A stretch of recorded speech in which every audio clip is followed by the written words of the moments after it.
Boa noite. Hoje o tema da nossa aula é extinção da punibilidade e com a prática da infração penal, nós já sabemos que surge para o Estado o jus puniendi. O que seria o jus puniendi? O jus puniendi é o poder, dever de punir do Estado, ou seja, de dizer o direito ao caso concreto. Então, com a prática de uma infração, surge para o Estado esse direito de punir, ou seja, a punibilidade, que nada mais é do que a possibilidade jurídica de o Estado impor uma sanção ao autor do delito. Nós sabemos que esse direito de punir do Estado existem alguns freios, né? Alguns pares, digamos assim.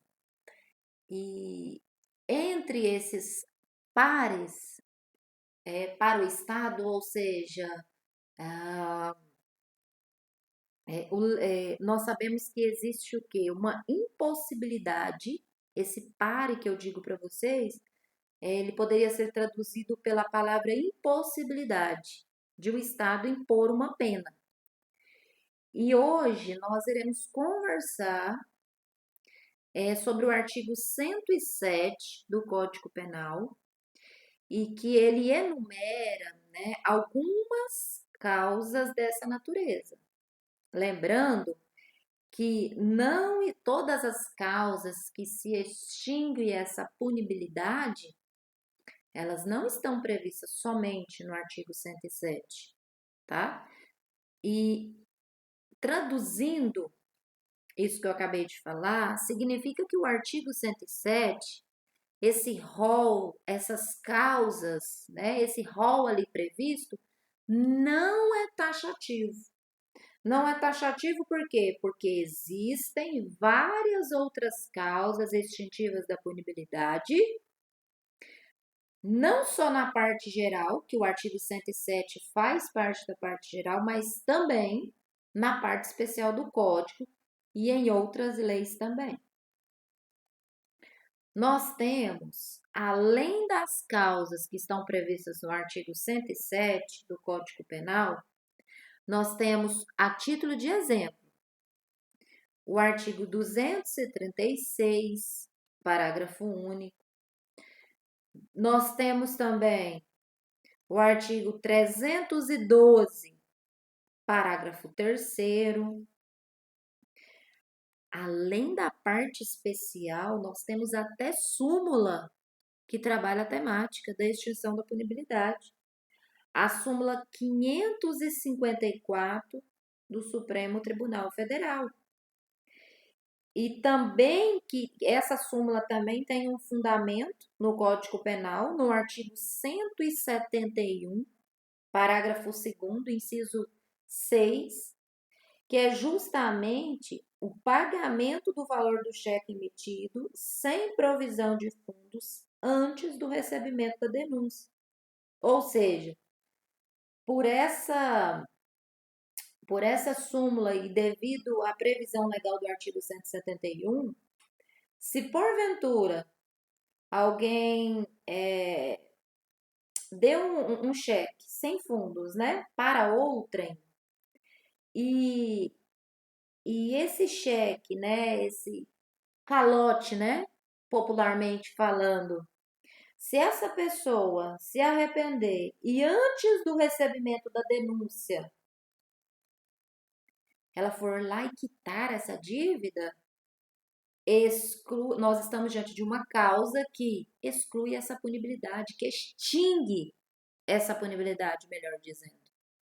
Então, são causas previstas no artigo 107. Esse rol não é taxativo, temos outras leis, iremos conversar mais a respeito dessas outras normas e também de cada um dos requisitos que estão previstos no artigo 107.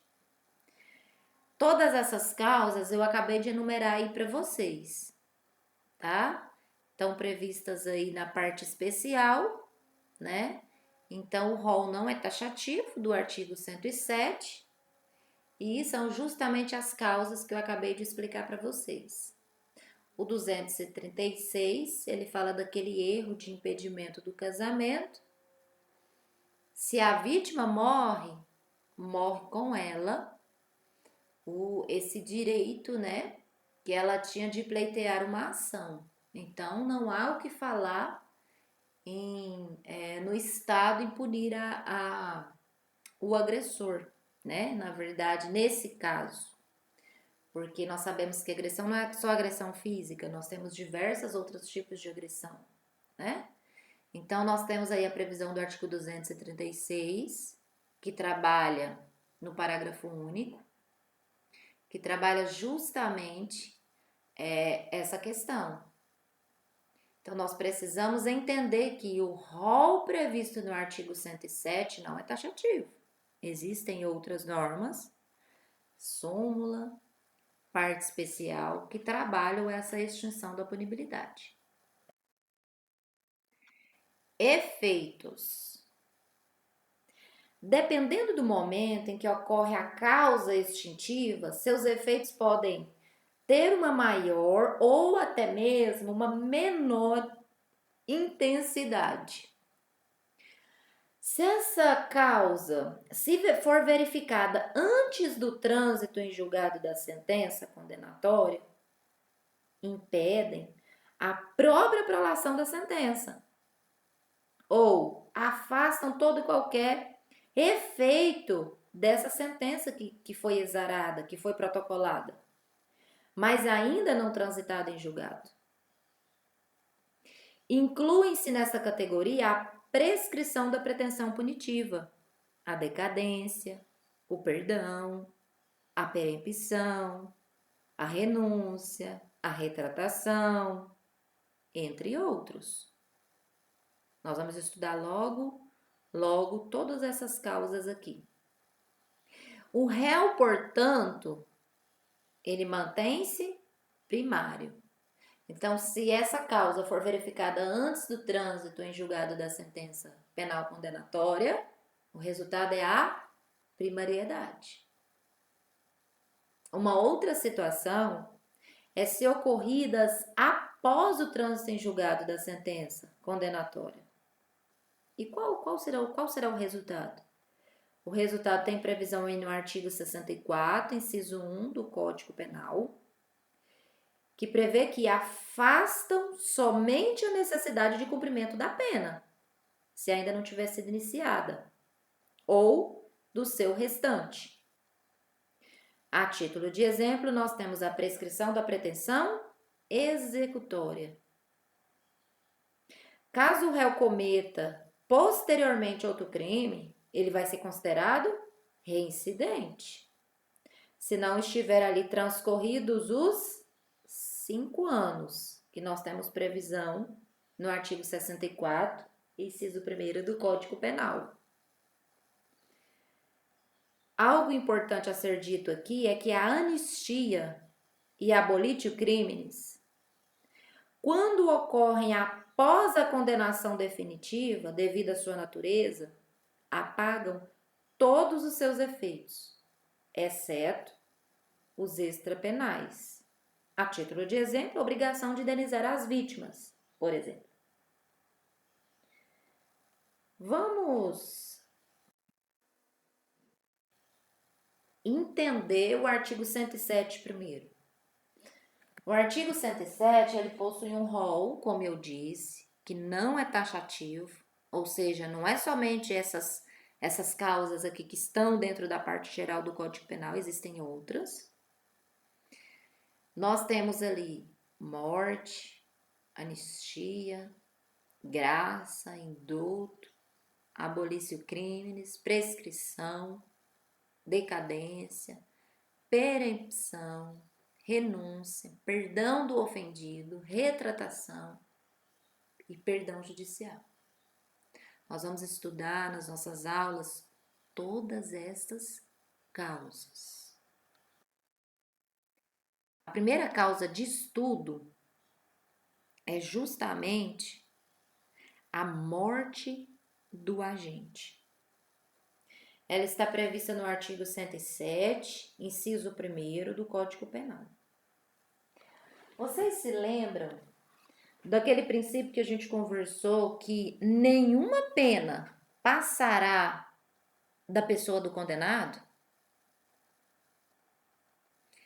Então, vem o Código Penal aqui no artigo 107 e fala que se o agente morre, extingue sua punibilidade. É evidente, pessoal, que esta causa extintiva pode se verificar a qualquer momento, antes ou durante uma ação penal, bem como após a própria condenação definitiva, antes ou depois do início, inclusive, do cumprimento da pena. Fato é que, devido ao seu caráter pessoal, é incomunicável aos demais envolvidos num crime, ou seja, aos comparsas, no caso de concurso de agentes, no caso que tiver pluralidade de réus. Assim, ainda que morra o autor direto do crime, continuam puníveis os partícipes, ou seja, os demais envolvidos, se eles estiverem vivos, claro. A Constituição Federal, em seu artigo 5º, dispõe sobre a obrigação de reparar o dano e a decretação do perdimento de bens, que poderão, nos termos da lei, serem estendidas aos sucessores, né, ou seja, aos herdeiros, e contra eles executadas. Até onde? Tu tem um limite. Até os limites da herança. Um artigo importante que eu preciso mencionar é o artigo 62 do Código de Processo Penal. Por esse artigo, o juiz só pode decretar a extinção da punibilidade à vista da certidão de óbito original. Essa certidão de óbito ela tem que ser juntada aos autos depois que o Ministério Público for ouvido. Não basta, portanto, mero atestado de óbito assinado pelo médico, sendo necessária a competente certidão expedida pelo cartório de registro civil. Por que, professora, que você está falando isso?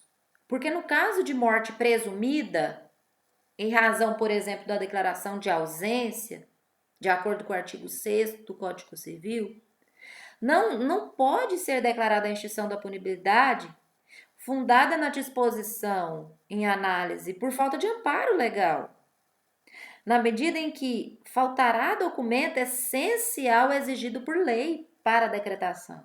E qual é esse documento? Certidão de óbito. Assim, nos casos de ausência, que é decretada, né? Além de ser declarada, ela é decretada para fins patrimoniais, como nomeação de curador para a administração desses bens dessa pessoa que está ausente e abertura dessa sucessão, deve ser aguardado o decurso do lapso prescricional. Em outra via, né, nos casos de morte presumidas, decorrentes, por exemplo, de extrema probabilidade de morte de quem estava em perigo de vida, prestem atenção, alunos. Primeiro caso, eu falei da ausência. Decretou ali a extinção da punibilidade, essa pessoa estava ausente, né? Enfim, estou falando do artigo 6º do Código Civil. Agora, eu estou falando nos casos da morte presumida em decorrência daquela extrema probabilidade de morte de quem estava em perigo de vida.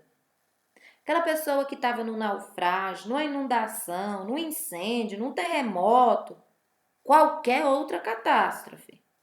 Artigo 7º, inciso 1º do Código Civil. Ou ainda, pessoal, os desaparecidos em campanha ou feito prisioneiro e não reencontrado até 2 anos após o término da guerra. Artigo 7º, inciso 2 do Código Civil. E também tem o artigo 88 da Lei de Registros Públicos, a Lei 6.015 de 73, em especial no seu parágrafo único, que permite que o juiz determine o assento de óbito após o devido procedimento de justificação, fixando inclusive a data provável do falecimento. Nesses casos, gente, é expedida uma certidão de óbito, sendo totalmente viável a declaração da extinção da punibilidade. Uma questão muito comentada pela doutrina é a extinção da punibilidade decretada em razão da certidão de óbito falsa. Parte da doutrina entende que, se ficar constatado a falsidade da certidão depois do trânsito em julgado da decisão declaratória da extinção da punibilidade, essa não poderá mais ser revista, por ser proibido, vedado, rever criminalmente em prol da sociedade, restando apenas a possibilidade de punir o responsável pela falsificação e pelo uso do documento público falso. Está lá na previsão legal dos artigos 297 e 304 do Código Penal. Em outras palavras, vamos explicar melhor, né? Uma pessoa que estivesse condenada a enorme pena, pensa numa enorme pena aí, vamos colocar 150 anos, por exemplo, por diversos homicídios, poderia ficar impune por tais delitos, respondendo apenas pelo crime de uso de documento falso, cuja pena é extremamente menor. Nesse sentido, o entendimento do Damásio de Jesus, né, nós temos esse impasse, né, e no entendimento dos superiores tribunais também, que é importante a gente mencionar, o que prevalece atualmente é um sentido oposto. O STF, né, e também o STJ tem, nos julgados, nós temos percebido que a ação penal ela poderá ser retomada, num caso, né, que tivesse sido apresentada uma certidão de óbito falsa, apesar do trânsito em julgado da decisão.